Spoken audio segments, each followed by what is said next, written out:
Hello friend मैं शरद कुमार आप सभी का स्वागत करता हूं आपके अपने इस यूट्यूब चैनल पे। इसका नाम है रुदौली क्लासेस।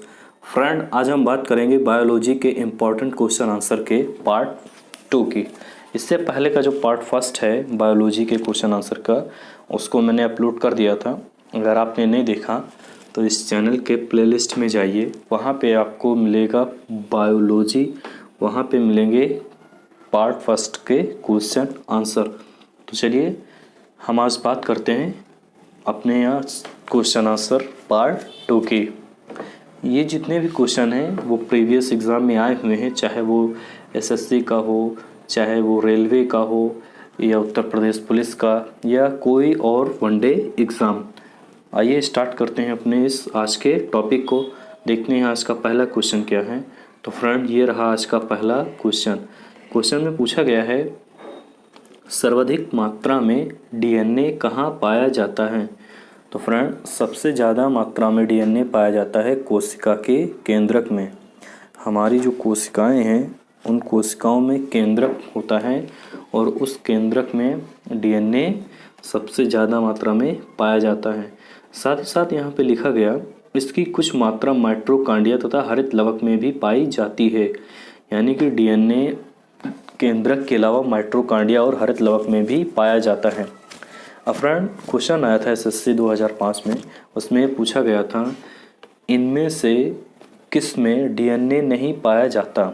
ऑप्शंस दिए गए चार ऑप्शंस में दिए गए थे। पहला ऑप्शन था केंद्रक, दूसरा था हरित लवक, तीसरा माइटोकॉन्ड्रिया और लास्ट था गोल्जी काय। तो आपका आंसर होगा गोल्जी काय। तो फ्रेंड देखिए, तीनों को ध्यान रखिएगा, तीनों से ही रिलेटेड क्वेश्चन पूछे जा सकते हैं। तो आइए बात करते हैं नेक्स्ट क्वेश्चन की। ये रहा नेक्स्ट क्वेश्चन में पूछा गया, डीएनए की द्विकुंडलित संरचना मॉडल का प्रतिपादन किसने किया था। डीएनए की जो द्विकुंडलित संरचना है उसके बारे में किसने बताया था। उसके बारे में बताया था वाटसन एवं क्रिक ने। वाटसन एवं क्रिक नाम के वैज्ञानिकों ने डीएनए की द्विकुंडलित संरचना मॉडल को सबसे पहले बताया था। साथ ही साथ फ्रेंड, इन दोनों वैज्ञानिकों को इनके इस काम के लिए इन्हें नोबेल पुरस्कार भी मिला था। क्वेश्चन पूछा गया था, वाटसन एवं क्रिक को किस खोज के लिए नोबेल पुरस्कार मिला था। तो इनको मिला था डीएनए की द्विकुंडलित संरचना मॉडल की खोज के लिए। फ्रेंड देखिए, नोबेल पुरस्कार की बात आई है तो इस साल यानी 2020 में अभी नोबेल पुरस्कार हाल ही में दिए गए हैं, और किन वैज्ञानिकों को किन किन क्षेत्रों में नोबेल पुरस्कार दिए गए हैं इसकी मैंने वीडियो एक अलग से बनाई है, इसी चैनल में आपको मिल जाएगी।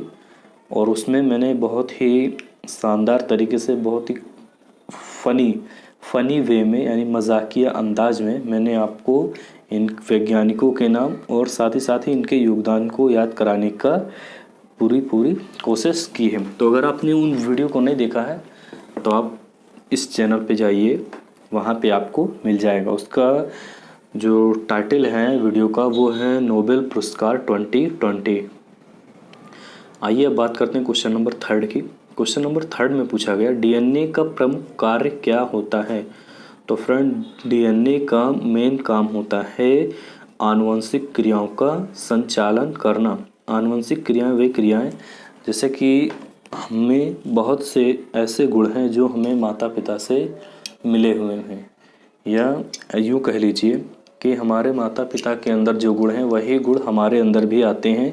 तो ये आते हैं आनुवंशिक क्रियाओं के द्वारा, और आनुवंशिक क्रियाओं का संचालन होता है डीएनए के माध्यम से। फ्रेंड देखिए, क्वेश्चन नंबर 4 में पूछा गया, कोशिका विभाजन के जनक है, यानी कोशिका का विभाजन को किसने बताया। तो कोशिका विभाजन के जनक हैं या कोशिका विभाजन को बताया था विरचाउ नामक वैज्ञानिक ने। क्वेश्चन ये पूछा गया था, कोशिका विभाजन के जनक कौन कहलाते हैं। तो ये कहलाते हैं विरचाउ। आइए क्वेश्चन नंबर 5 की बात की जाए। क्वेश्चन नंबर 5 में पूछा गया, आनुवंशिकता के लक्षण को सर्वप्रथम किसने प्रतिपादित किया था। ये क्वेश्चन इस तरीके से भी पूछा जा सकता है, आनुवंशिकता के लक्षण को सबसे पहले किस वैज्ञानिक ने बताया था। तो वो थे Gregor Johann Mendel, Gregor Johann Mendel ji ने सबसे पहले आनुवंशिकता के लक्षण को सभी को बताया था। और चलिए देखते हैं क्वेश्चन नंबर 6, उसमें और इसी से रिलेटेड और क्वेश्चन, आनुवंशिकता से रिलेटेड क्वेश्चन है। आनुवंशिकता का पिता किसे कहा जाता है? देखिए क्वेश्चन नंबर 5, 6 और 7 तीनों ही आनुवंशिकता से रिलेटेड है। पहले 6 की बात कर ली जाए। आनुवंशिकता का पिता किसे कहा जाता है? तो ये कहा जाता है ग्रेगर जोहान मेंडल को, क्योंकि आनुवंशिकता के लक्षण को सबसे पहले बताया था ग्रेगर जोहान मेंडल जी ने, और इसीलिए इनको कहा जाता है आनुवंशिकता का पिता। आइए 7 नंबर देखा जाए। 7 नंबर में है आनुवंशिकता संबंधी प्रयोग के लिए मेंडल ने किस पौधे का प्रयोग किया था? आनुवंशिकता के सिद्धांत को समझाने के लिए या आनुवंशिकता के जो प्रयोग हैं उनको करने के लिए ग्रेगर जोहान मेंडल जी ने मटर के पौधे का यूज़ किया था। क्वेश्चन पूछा गया था आनुवंशिकता संबंधी प्रयोग के लिए मेंडल ने किसका प्रयोग किया था या किस पौधे का प्रयोग किया था। ये इस तरीके से भी क्वेश्चन आता है कि ग्रेगर जोहान मेंडल ने अपने प्रयोग के लिए किस पौधे का यूज़ किया था, तो उन्होंने यूज़ किया था मटर के पौधे का। फ्रेंड देख लीजिए क्वेश्चन नंबर 5, 6 और 7, एक मिनट, और ये रहे 5, 6, 7। देखिए तीनों क्वेश्चन आनुवंशिकता से रिलेटेड हैं और तीनों ही एग्ज़ाम में कई बार पूछे जाते हैं और पूछे गए भी हैं। पहला है 5वां नंबर है आनुवंशिकता के लक्षण को किसने बताया? तो वो है ग्रेगर जोहान मेंडल। आनुवंशिकता के पिता ग्रेगर जोहान मेंडल। आनुवंशिकता के प्रयोग के लिए किस पौधे का प्रयोग किया गया? तो वो था मटर के पौधे का यूज़।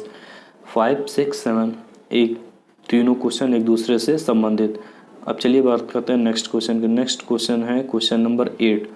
क्वेश्चन नंबर 8 में पूछा गया सर्वप्रथम जीन शब्द का प्रयोग किसने किया था? तो सबसे पहले जीन शब्द का प्रयोग किया था जॉनसन नाम के वैज्ञानिक ने। जीन जॉनसन, ऐसे याद रखिएगा, जीन जॉनसन। जीन शब्द का सबसे पहले यूज़ किया था जॉनसन नाम के वैज्ञानिक ने। क्वेश्चन नंबर 9 देखा जाए। क्वेश्चन नंबर 9 है जीवाणुओं की खोज किसने की थी? बैक्टीरिया, जीवाणुओं की खोज की थी ल्यूवेनहॉक। ल्यूवेनहॉक नाम के वैज्ञानिक हैं, स्कॉटलैंड के वैज्ञानिक हैं ल्यूवेनहॉक। इन्होंने जीवाणु की खोज की थी। अब बात करते हैं क्वेश्चन नंबर 10 की। क्वेश्चन नंबर 10 मोस्ट इम्पॉर्टेंट, कई बार पूछा गया। क्वेश्चन नंबर 10 में है रेबीज के टीके। रेबीज का टीका यानी कि जब कुत्ते के काटने से या बंदर या बिल्ली के काटने पर जो हमें टीके लगते हैं वो कहलाते हैं रेबीज के टीके। तो रेबीज के टीके में दूध के पास्चुराइजेशन की खोज किसने की थी? तो ये की थी लुईस पास्चर ने रेबीज के टीके और दूध के पास्चुराइजेशन की खोज की थी। दूध का पास्चुराइजेशन एक ऐसी क्रिया है जिसके माध्यम से दूध को कई दिनों तक खराब होने से या दूध को फटने से बचाया जाता है। तो इन दोनों की खोज की थी लुईस पास्चर जी ने।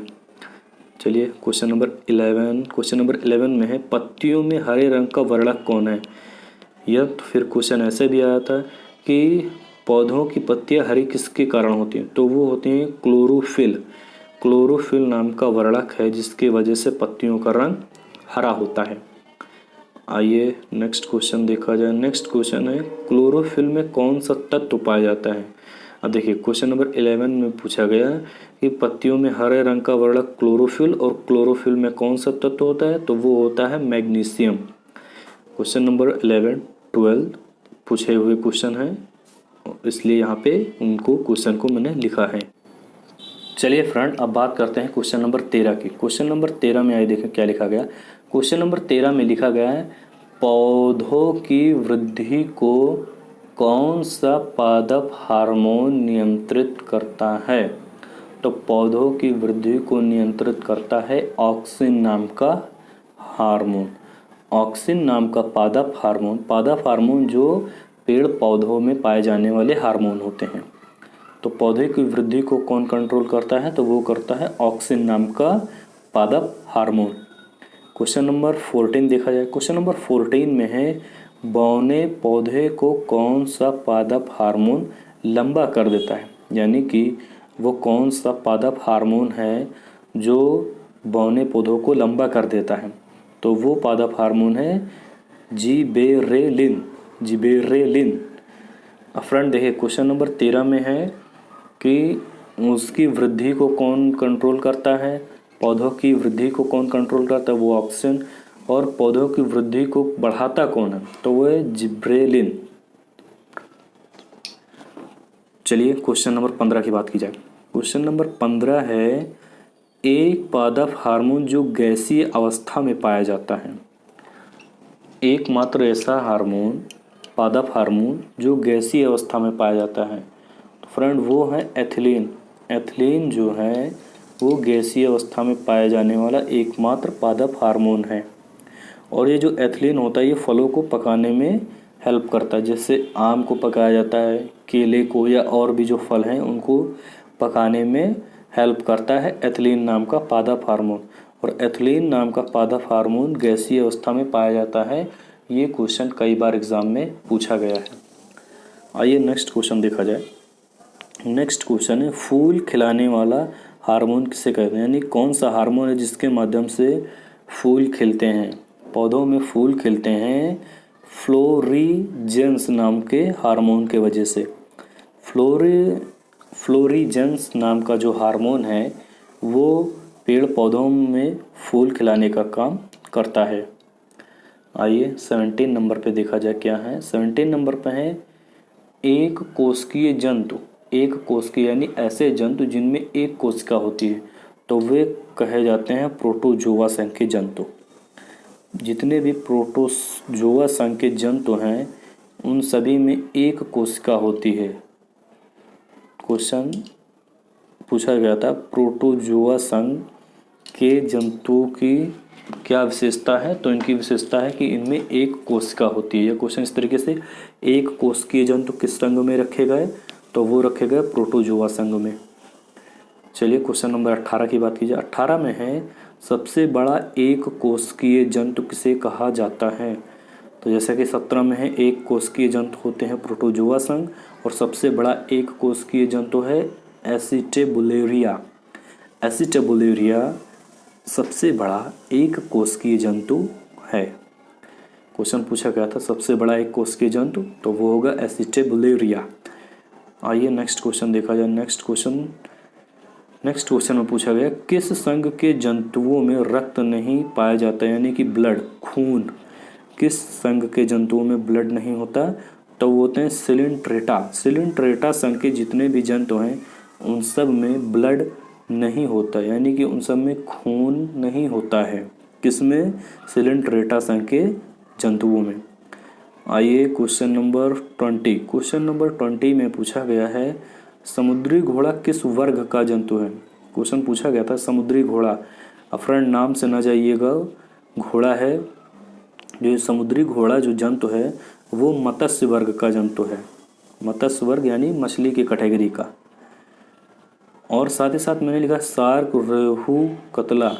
यहाँ से भी क्वेश्चन पूछा जाता है, जैसे कि क्वेश्चन इसमें लिखा गया है समुद्री घोड़ा किस वर्ग का जंतु है। इसी तरीके से क्वेश्चन पूछा गया था शार्क किस वर्ग का जंतु है, या रोहू किस वर्ग का जंतु है, या कतला किस वर्ग का जंतु है।